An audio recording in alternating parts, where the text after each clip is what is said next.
오늘 저녁 우리에게 주신 하나님의 말씀은 에베소서 1장 3절에서 6절의 말씀입니다. 신약성경 311면입니다. 우리 3절에서 6절까지 말씀 한 절씩 교독하겠습니다. 찬송하리로다. 하나님 곧 우리 주 예수 그리스도의 아버지께서 그리스도 예수 안에서 하늘에 속한 모든 신령한 복을 우리에게 주시되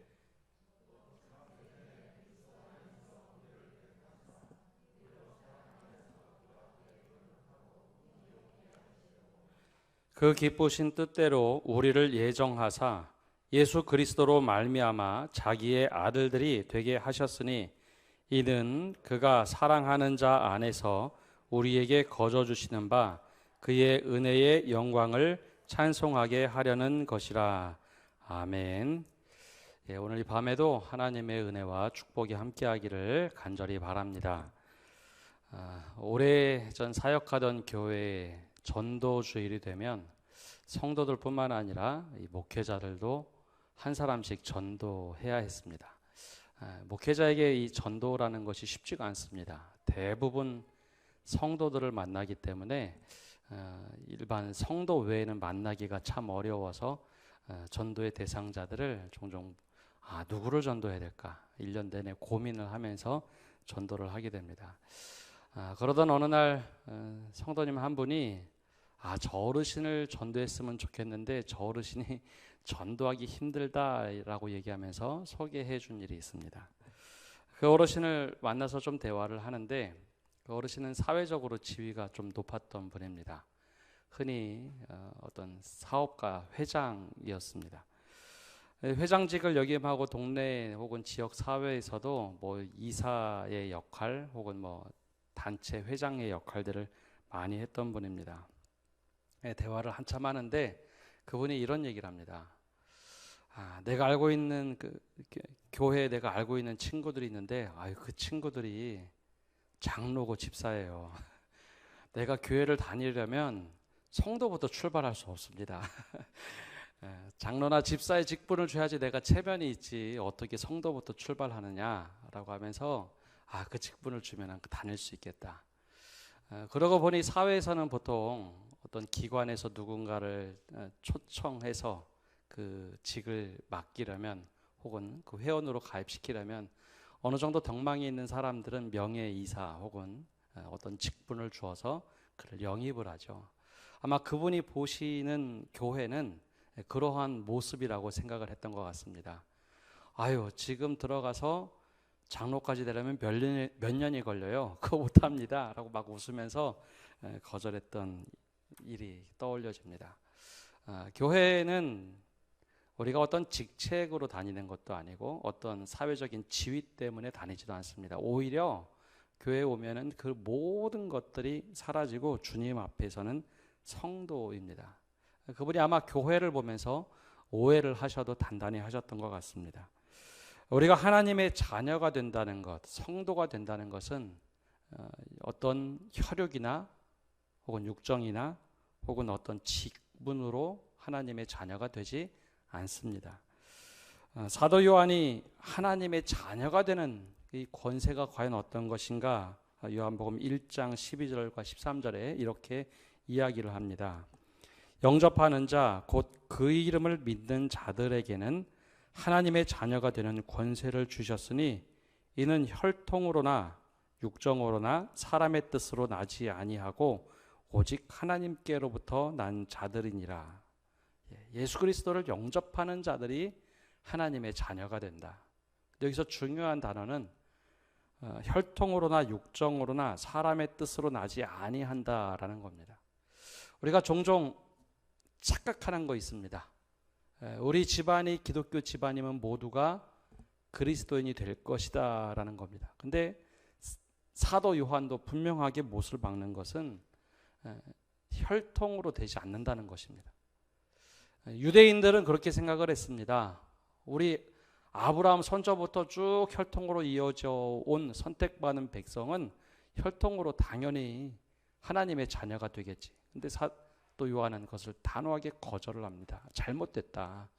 우리는 혈통으로 되는 것도 아니고 내가 욕심으로 취해서 되는 것도 아니고 사람의 뜻으로, 즉 사람들이 계획하고 막 추도해주고 해서 하나님의 자녀가 되는 것이 아니라 예수 그리스도를 영접하는 자들이 하나님의 자녀가 된다라고 말을 합니다. 이것이 진짜 하나님의 자녀가 되는 것입니다. 따라서 교회에 들어오면 모두가 하나님의 자녀가 되는 성도가 되어집니다.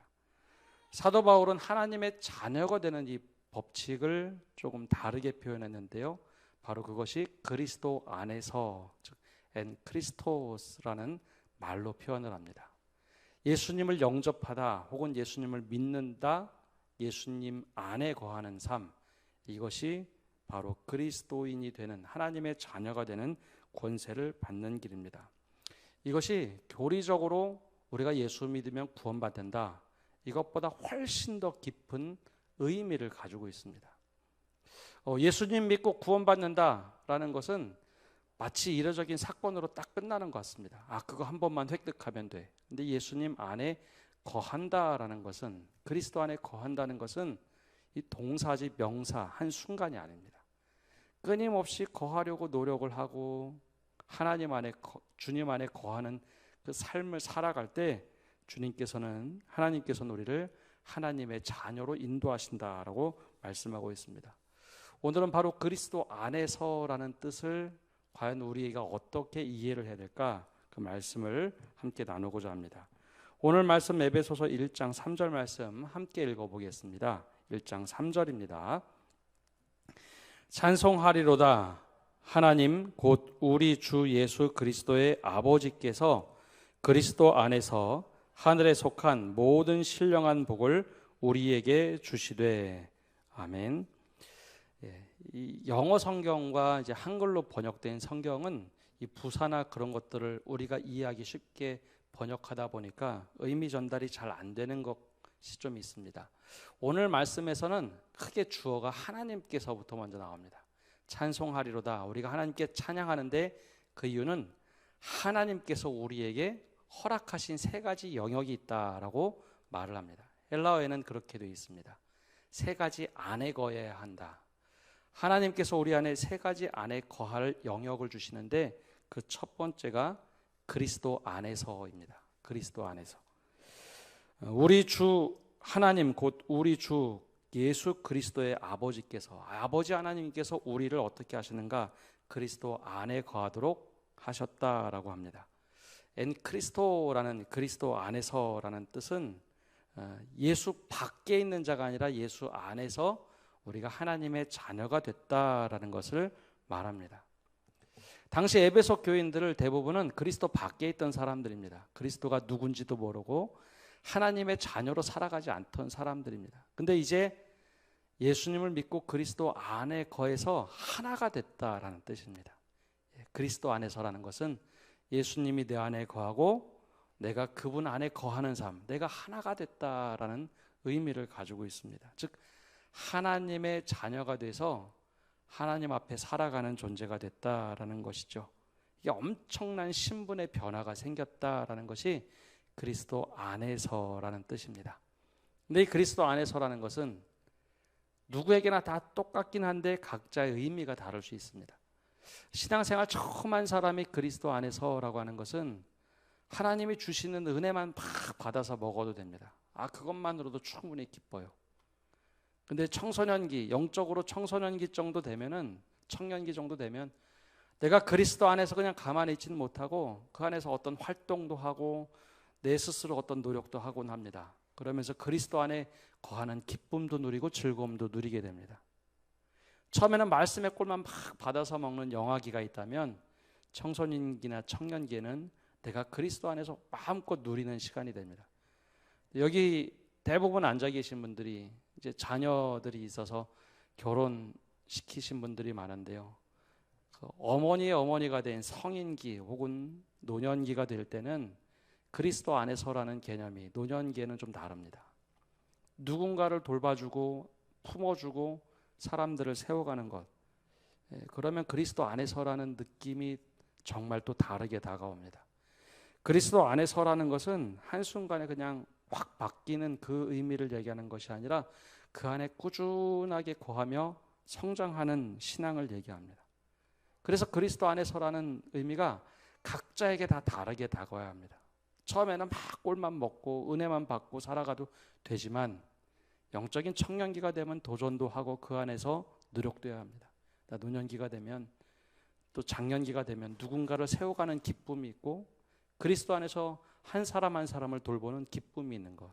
이것이 바로 하나님께서 우리를 그리스도 안에 두었다라는 말입니다. 그래서 하나님 예수님과 하나가 되면 우리가 그 단계마다 누려야 될 기쁨이 달라야 합니다. 하나님께서는 바로 그렇게 우리를 온전한 그리스도인이 되도록 계속해서 그리스도 안에 거하도록 만드셨습니다. 이것이 바로 첫 번째 우리에게 선물로 주신 영역, 그리스도 안에서라는 뜻입니다. 단 한 번의 구원을 이루었다라는 의미가 너무 좁다 보니 그리스도 안에서라는 말의 뜻을 우리가 너무 많이 잃어버리고 삽니다. 마저 그리스도 안에 구원받으면 되지. 그것보다 훨씬 더 깊은 뜻입니다. 그리스도 안에 거하는 삶.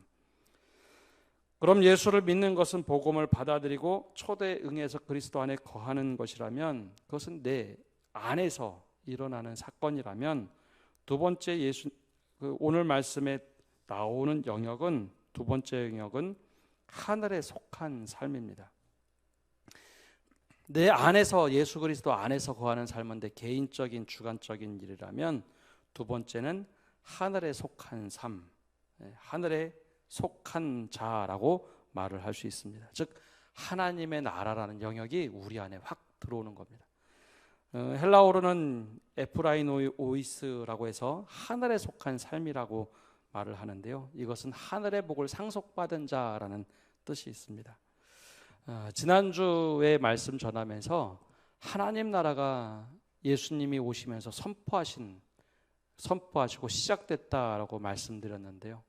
하나님 나라가 이제는 우리 안에 확 들어와서 내가 예수 그리스도 안에서 사는 삶을 살아가는데 그 하나님 하늘의 복을 내가 누리면서 이제는 이 땅에서 살아가는 삶이 되어야 한다라는 겁니다. 좀 삶의 영역이 조금 다르죠.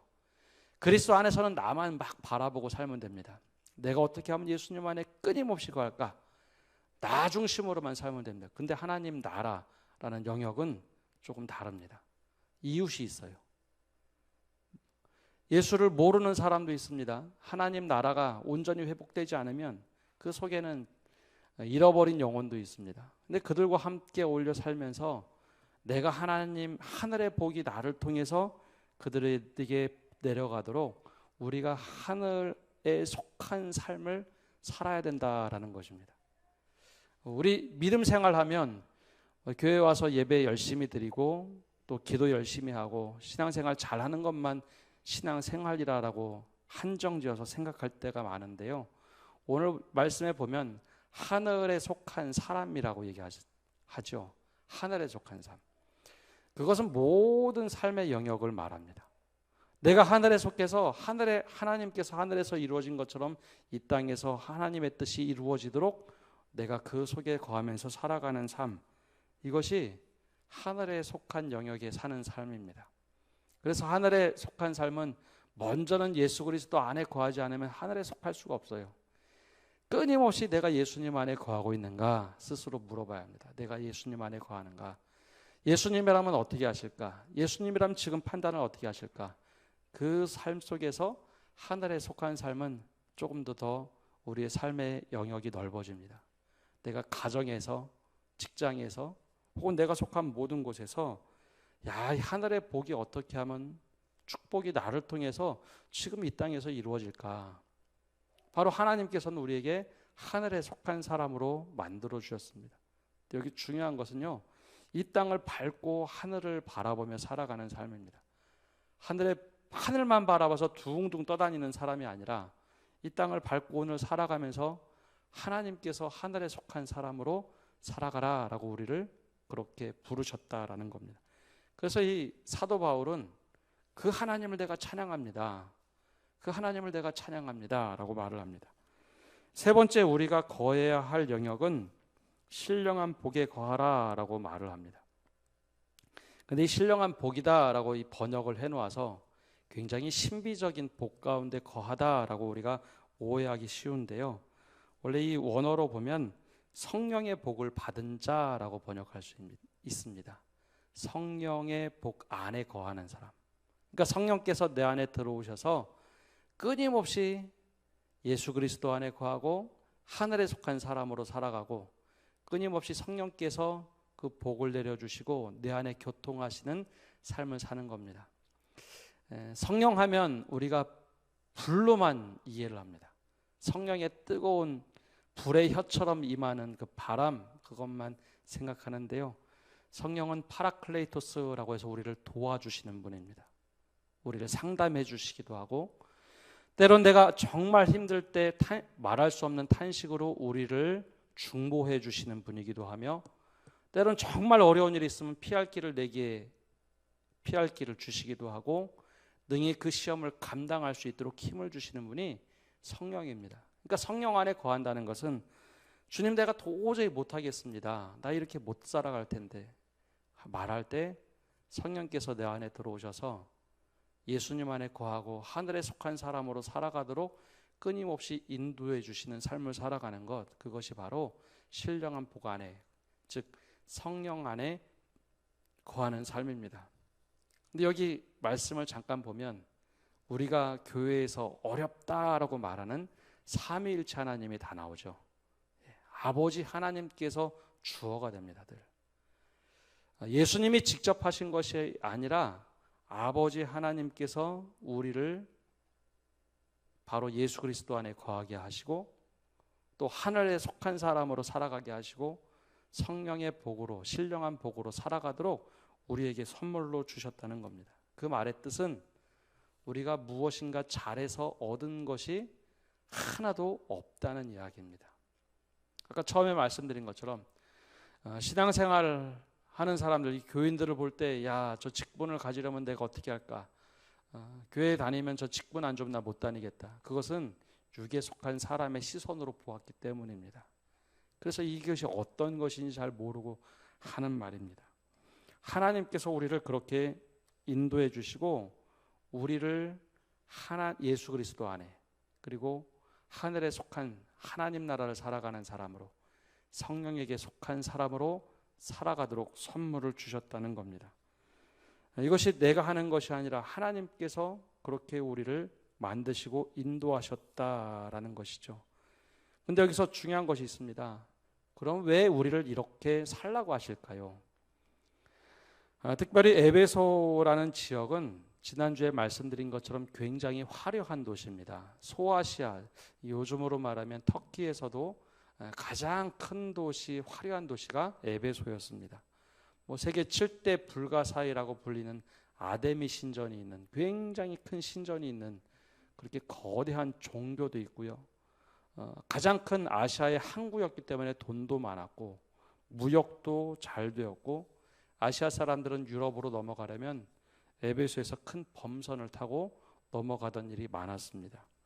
이 화려한 도시에서 변방에서 온 사도 바울이 복음을 전할 때 과연 사람들이 그 복음을 쉽게 받아들일 수 있었을까요? 요즘에 젊은 청년들 혹은 학생들하고 대화를 하다 보면 이런 얘기 많이 합니다. 야, 누구 이렇게 전도 좀 해보면 어떻겠니? 이러면 걔네 절에 다녀요. 과거에 저희들은 안 그랬죠. 절에 다니던 말던 이렇게 전도하고 또 예수 믿도록 했는데, 요즘에는 종교가 다르면 어떻게 전도를 하냐고 라고 이제 그런 반문을 합니다. 근데 2000년 전에 에베소는 원래 우상의 도시였습니다. 화려하고 돈도 많던 도시. 사도 바울이 그곳에 들어가서 3년 동안 두란노 서원을 만들면서 복음을 열심히 전했습니다.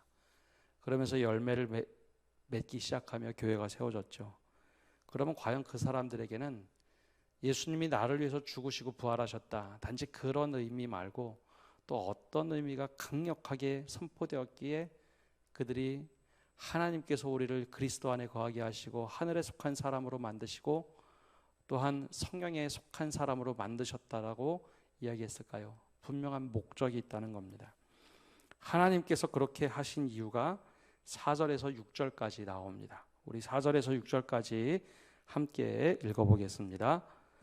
곧 창세전에 그리스도 안에서 우리를 택하사 우리로 사랑 안에서 그 앞에 거룩하고 흠이 없게 하시려고 그 기쁘신 뜻대로 우리를 예정하사 그리스도로 말미암아 자기의 아들들이 되게 하셨으니 이는 그가 사랑하는 자 안에서 우리에게 거저 주시는 바 그의 은혜의 영광을 찬송하게 하려는 것이라.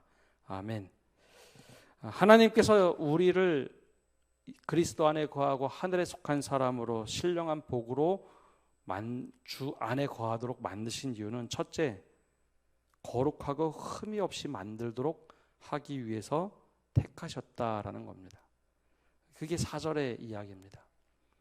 하나님께서 우리를 창세전에 그리스도 안에서 우리를 먼저 택하시고 왜 택하셨는가? 우리를 거룩하고 흠이 없는 사람으로 만들도록 하시기 위해서 택하셨다는 겁니다. 거꾸로 말하면 원래 우리는 허무한 인생이고 목적 없는 인생이고 아주 타락한 인생이고 흠이 너무 많았지만 하나님께서 우리를 거룩하고 흠이 없는 존재로 만드시기 위해서 택하셨다.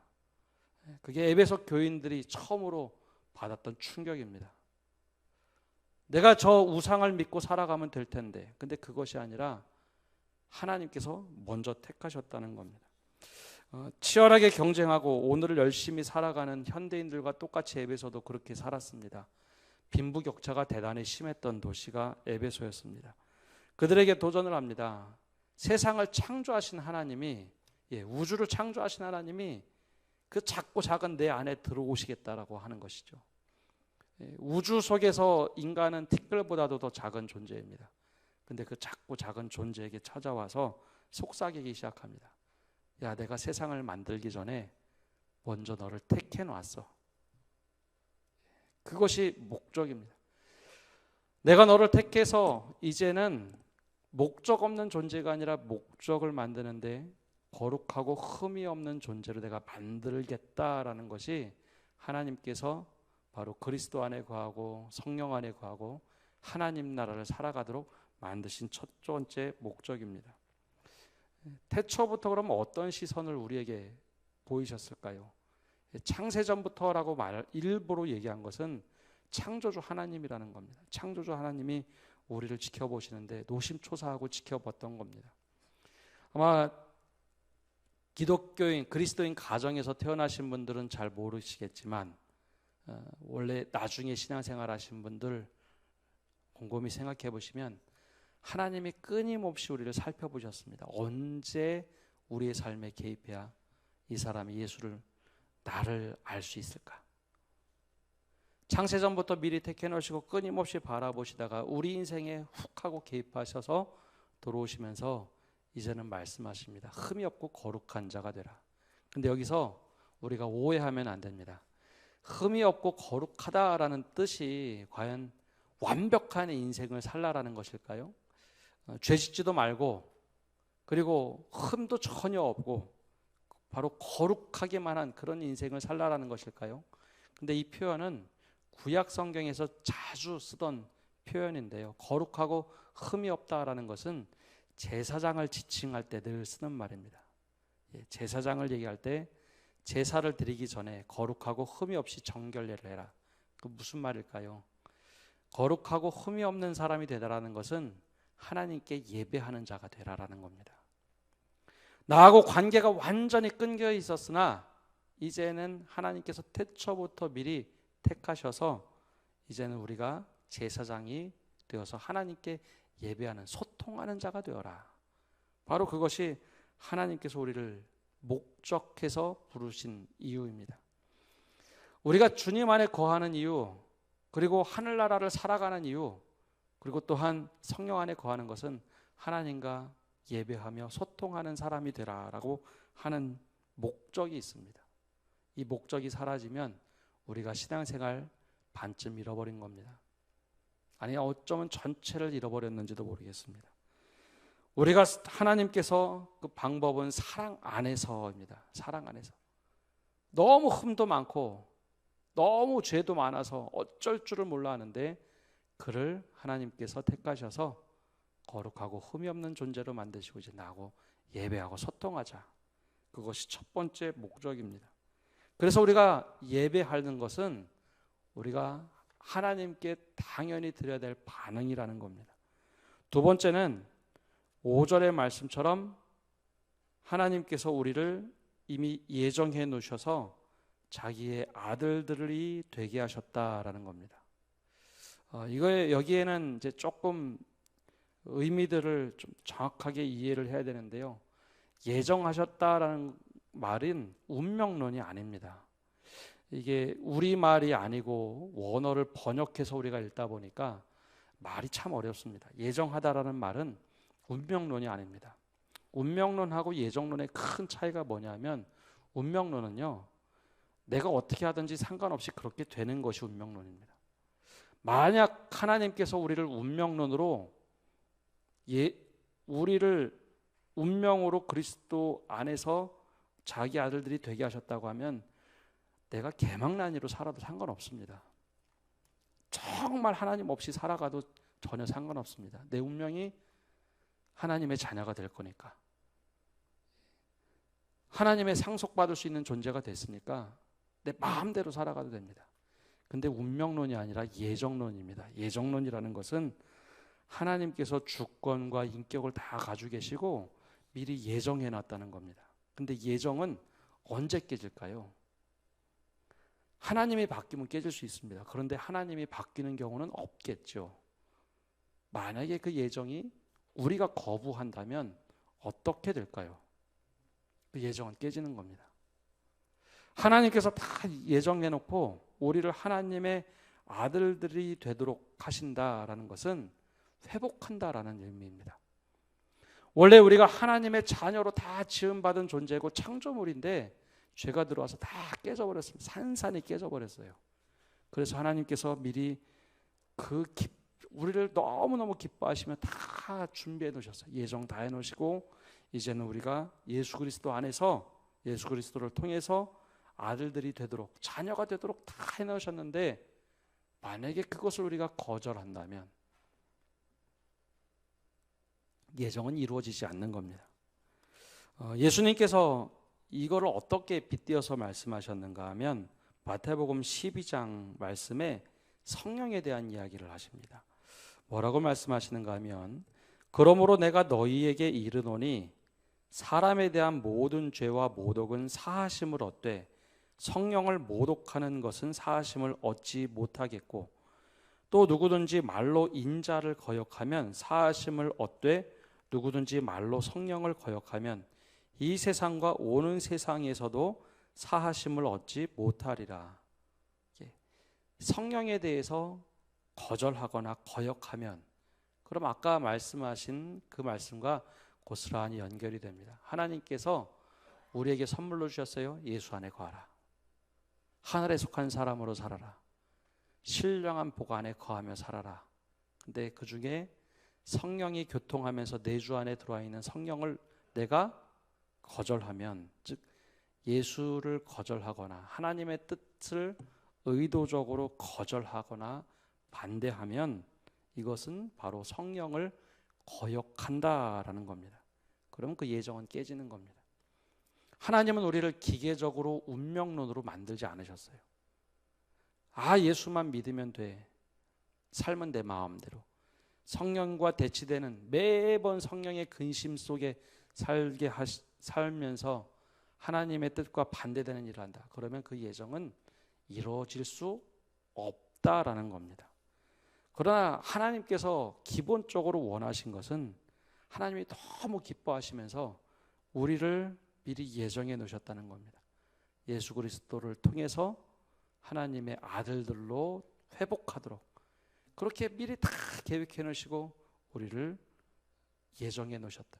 거기에 응답하는 사람, 그것이 바로 우리를 그리스도 안에 거하도록 만든 목적입니다. 아들들이 되는 것. 자녀됨은 확실하게 달라야 합니다. 내가 누구의 자녀인지, 내가 어떤 가문에 살아가는지, 내 정체성을 찾아가는 것, 이것이 하늘에 속한 사람으로 살아가는 것이고 성령과 교통하면서 살아가는 삶입니다. 그래서 하나님의 아들로 회복되어라. 이것이 하나님께서 두 번째 우리에게 부르신 목적입니다. 마지막은 우리가 6절에 나오는 것처럼 하나님께 영광을 돌리는 삶, 찬양하는 삶입니다. 6절 말씀에 이렇게 기록되어 있습니다. 이는 그가 사랑하시는 자 안에서 우리에게 거저 주시는 바 그의 은혜의 영광을 찬송하게 하려는 것이라. 하나님께서 사랑하신 자 안에서 우리에게 그 은혜를 주시고 하나님을 찬양하도록 하는 것, 그것이 우리를 택하신 목적이다라고 말씀하고 있습니다. 그래서 아마 세례 받으실 때 질문했던 것, 아마 문답이 있었을 텐데요. 사람의 제일 가는 목적이 무엇이뇨? 옛날 표현으로 그렇게 물어보면 하나님을 찬양하는 겁니다. 하나님께 영광 돌리는 겁니다. 웨스트민스터 요리 문답을 아마 다들 잘 기억은 안 나셔도 그 대답을 하셨을 텐데요. 그 목적이 우리에게 주어진 겁니다. 근데 이것이 왜 되게 중요했는가 하면 에베소에 살던 사람들은 원래 그런 사람들이 아닙니다. 매일 우상에 가서 우상이 벌레릴까 봐 무서워서 우상에게 가서 돈을 내기도 하고 내 마음껏 물질을 써서 다른 사람을 어떻게 해도 상관이 없는 삶을 살았는데 하나님께서 우리를 택하시고 지정하셨다. 하나님이 이제는 우리를 창세전부터 택하셔서 우리를 하나님의 자녀 삼아주셨다. 그리고 목적이 분명히 있는데 제사장으로 삼아주시고 거룩하고 흠이 없는 자로 만들어주셨다라는 것은 그들에게 사실 충격이었습니다. 사람들 안에 계층이 있고 계급이 있었어요. 버림받은 노예들이 있어요. 근데 하나님이 너를 사랑하셔서 지명하셨다는 겁니다. 인격적으로 대하신 하나님, 존중하신다라는 소리를 듣게 됩니다. 그래서 에베소의 노예들이 그렇게 예수를 많이 믿었습니다. 상인들도 전 세계를 다니면서 무역을 할 때 그들에게 목적을 얘기합니다. 하나님께서 태초에 너를 택하셨다. 다른 사람은 인정해 주지 않을지라도 하나님이 너를 택해 주셔서 이제는 목적과 의미가 분명한 사람으로 만드셨다. 그것이 그들에게는 큰 충격이고 도전이었습니다. 그리고 하나님께 이제는 찬양하는 존재가 되어라.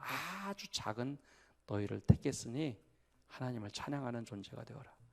이것이 에베소 교회에 보내면 편지 서두에 사도 바울이 다시 한번 하나님이 어떤 분인지, 우리가 어떤 존재인지 다시 한번 말을 하고 있습니다.